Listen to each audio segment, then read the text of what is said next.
पढ़ता है वो फ्री में नहीं पढ़ता है। ये आपका भ्रम है कि वो फ्री में पढ़ रहा है। उसको सरकारी विद्यालय को चलाने में सरकार 60,000 करोड़ रुपया खर्च कर रही है। वो पैसा मुफ्त में नहीं है। सरकारी विद्यालय में शिक्षक को 50,000 रुपया मिल रहा है, प्राइवेट में 8,000 10,000 में लोग काम कर रहे हैं। तो अगर सरकार 10, 20, 25, 30% गरीब बच्चों को प्राइवेट में फीस भरने लगे तो उससे बजट का पैसा कम होगा, बढ़ेगा नहीं। ये उल्टा गणित है। प्राइवेट में अगर बच्चा पढ़ने लगे तो सरकारी खर्चा कम होगा और जो पैसा बचेगा उससे नए विद्यालय, नए तरह की शिक्षा व्यवस्था बनाने का ये जन स्वराज की सोच है। दूसरी बात आपने कही पलायन को लेकर, पलायन रोजगार कैसे खत्म होगा। कुछ लोगों को लगता है कि भैया कृषि से यहाँ सुधार होगा, कुछ लोगों ने बताया कि इंडस्ट्रियलाइज्ड होना चाहिए। तो अगर आप पहले रोजगार को समझना चाहते हैं तो सबसे पहले समझिए कि रोजगार के सृजन के कितने अवसर हैं। पूरी जो इकोनॉमी है, अर्थव्यवस्था है, उसके 3 स्तंभ हैं। आप लोगों में कुछ लोग इकोनॉमिक्स को समझते होंगे।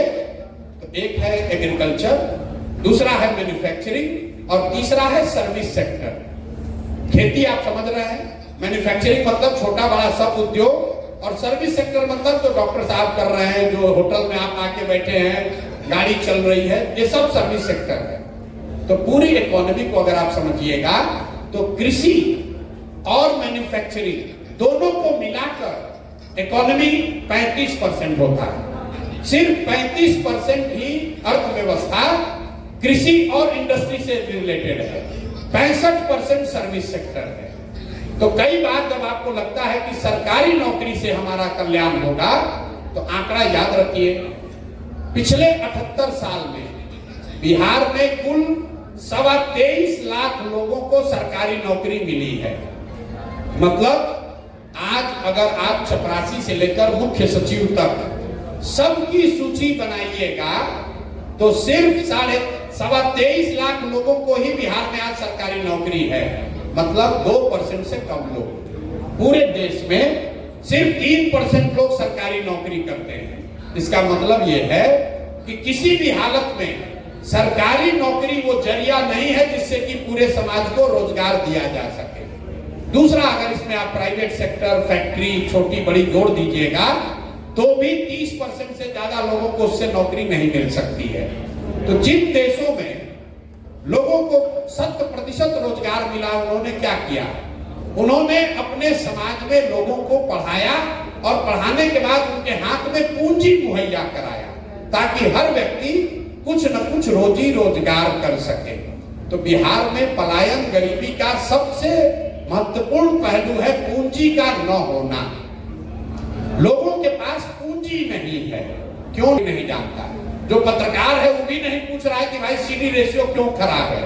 आप लोग इतने प्रबुद्ध लोग हैं, आपने किसी नेता को बिहार में सीडी रेशियो पर बात करते हुए नहीं देखा था। 2 बरस से हम बोल रहे हैं। इस बार बीपीएससी के प्रीलिम्स में यह सवाल आया था कि सीडी रेशियो का मतलब क्या है। इतनी अज्ञानता है कि जो पैसा हम लोग का है, आप टाटा बिरला आएंगे, पैसा लगाएंगे, फैक्ट्री लगाएंगे, शुगर फैक्ट्री बनेगा, पेपर मिल चलेगा, वो अलग कहानी है। उससे बिहार का रोजगार खत्म नहीं, बेरोजगारी खत्म नहीं होगा।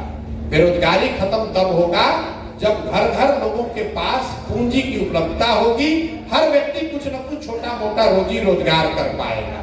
तो पूंजी की उपलब्धता एक बड़ा तरीका है जिससे कि यहाँ का बेरोजगारी को खत्म किया जा सकता है। 2 और बात बेरोजगारी और पलायन के लिए हम लोग कह रहे हैं कि मनरेगा को कृषि से जोड़ा जाएगा।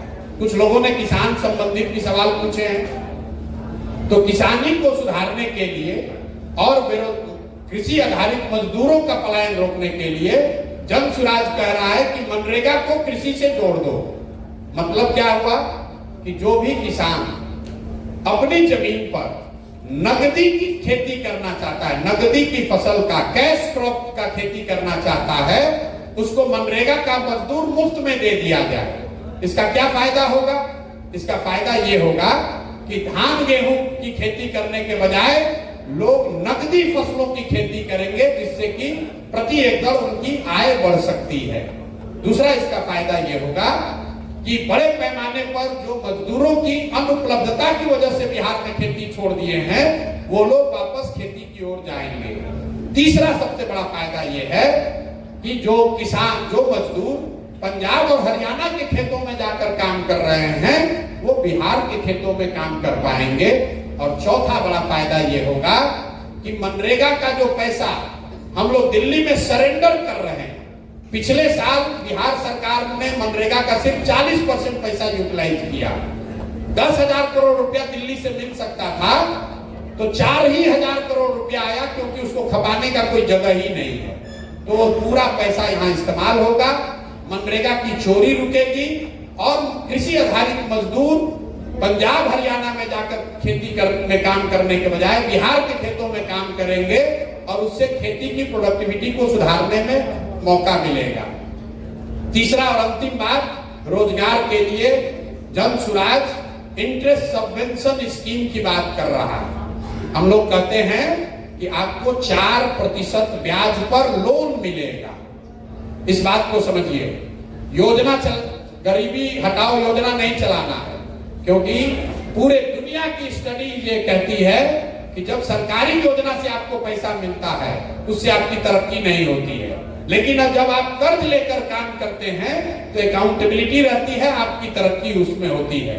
तो इसलिए हम लोग कह रहे हैं कि तीसरा लीवर ये है यहाँ बेरोजगारी खत्म करने का, कि सरकारी गारंटी पर महिलाओं को कम से कम 1 लाख रुपया ऋण के तौर पर दिया जाए बैंक से, जिसका 4% सालाना ब्याज महिलाएं या लोन लेने वाला दे और 6% ब्याज का राशि सरकार भरे।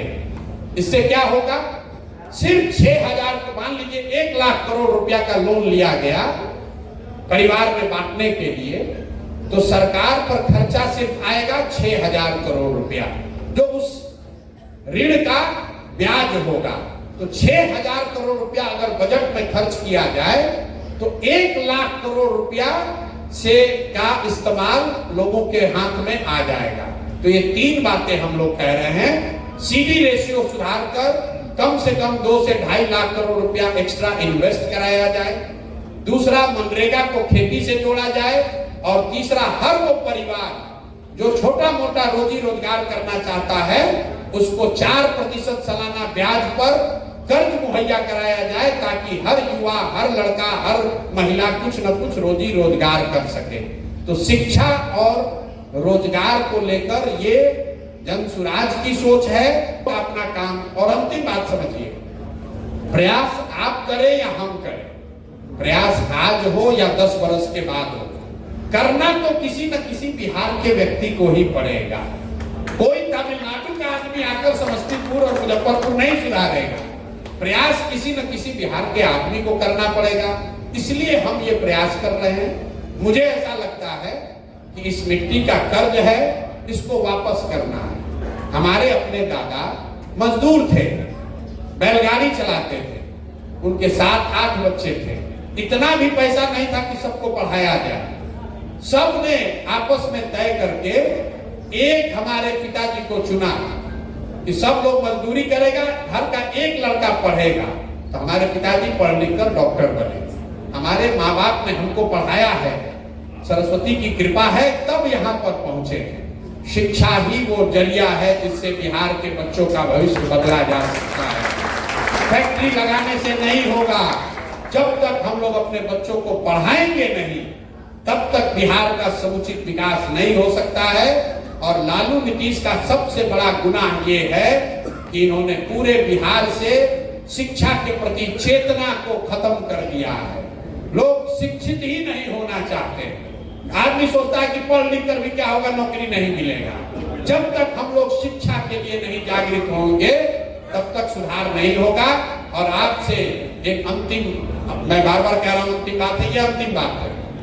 आप लोग कुछ पढ़े लिखे लोग हैं, आप समझ रहे हैं कि भैया ये तो बिहार का गरीब का हाल ये है, हम तो ठीक हैं।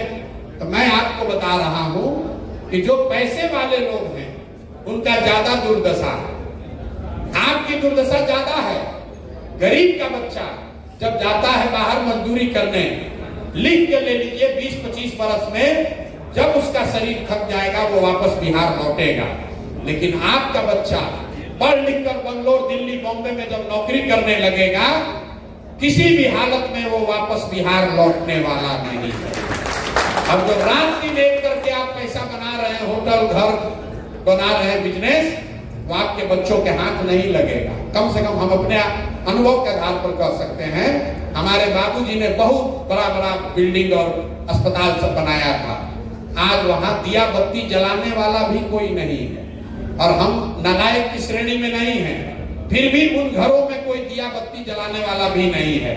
और हम आपको अपने बच्चे के बारे में कह सकते हैं कि हम अब उस प्रॉपर्टी को बेच नहीं रहे हैं कि बाबूजी से थोड़ा लगाव है। हमारा लड़का एक मिनट नहीं सोचेगा, न्यूयॉर्क में, दिल्ली में बैठे बैठे बक्सर अखबार का प्रॉपर्टी बेच देगा। उसको क्या मालूम है कि प्रॉपर्टी कहां से आया है? 10-20 करोड़ रुपया मिल रहा है, तुरंत लेगा, बेच देगा। तो जो लोग प्रबुद्ध हैं, पैसे वाले हैं, भगवान ने आपको कुछ दिया है तो भगवान के नाम पर कुछ समाज के लिए कीजिए, नहीं तो जब ये जहाज डूबेगा तो उसमें बैठा हुआ हर आदमी डूबेगा। भगवान न करे बुढ़ापे में बीमार पड़ जाइएगा तो आपका बुढ़ापा भी आपके घर में नहीं बीतेगा। आपका लड़का अगर लायक होगा तो बंगलोर में, दिल्ली में, अमेरिका में ले जाएगा, वहीं फ्लैट में आपका जीवन बीतेगा, ये देख नहीं पाइएगा। इसलिए बिहार को सुधारिए, सुधारने में कंधा लगाइए। इसमें आपका इंटरेस्ट भी उतना ही है जितना गरीब का है, जितना नेताओं का है। इसी के साथ मैं अपनी बात खत्म करूंगा। प्रयास, अंधेरा कितना भी ज्यादा है, सिर्फ ये कहते रहने से कि अंधेरा बहुत है, अंधेरा बहुत है, उससे प्रकाश नहीं होगा। किसी न किसी को दिया जलाना पड़ेगा। तमिलनाडु को तमिलनाडु के लोगों ने सुधारा है, पंजाब को पंजाब के लोगों ने बनाया है, बिहार को भी बिहार के लोगों को बनाना पड़ेगा।